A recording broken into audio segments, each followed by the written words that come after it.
A common misconception around hip flexor tightness or tightness along the muscles in the front of the hip is that people feel like they need to constantly stretch them, especially someone who has a desk job and they're in this position for most of the day. They feel like they need to just stretch those hip flexors out that they become shortened. There's a problem with that, though. You got to figure out why your body's creating that tension in the first place. And for most people, the answer actually isn't stretching. Stretching is great, but in this case, it's only going to get you results in the short term. It's not going to give you lasting results. What's actually better is if you work strength into that by strengthening through a full range of motion. So you're teaching that tissue to be strong throughout all parts of its range of motion. To do that, we're going to do a real simple exercise. All you need, you'll see I'm here on a bench, all you need is access to a couch or a bed where you can hang your leg off the side of it.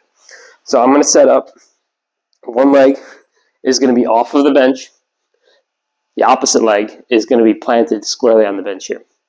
Now, especially for people who have a lot of hip flexor tightness, you got to make sure that you're really bracing through your obliques and your abdominals to flatten your back down to the surface that you're lying on. If not, all we're going to do is just crank more and more on our back as we bring our leg down. So first, create a little bit of tension through here, flatten the back, and while keeping that tension, we're now going to march that leg up nice and slow till we feel a little contraction in those hip flexor muscles.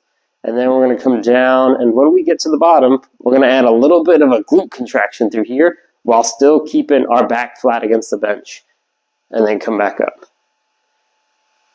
If you want to dial up the intensity here a little bit, you can bring the top leg up to really challenge control through the abdomen here, and you'll feel by bringing this leg up even more and having that one down, you'll actually get even more of a pull on that hip flexor, and then come back up.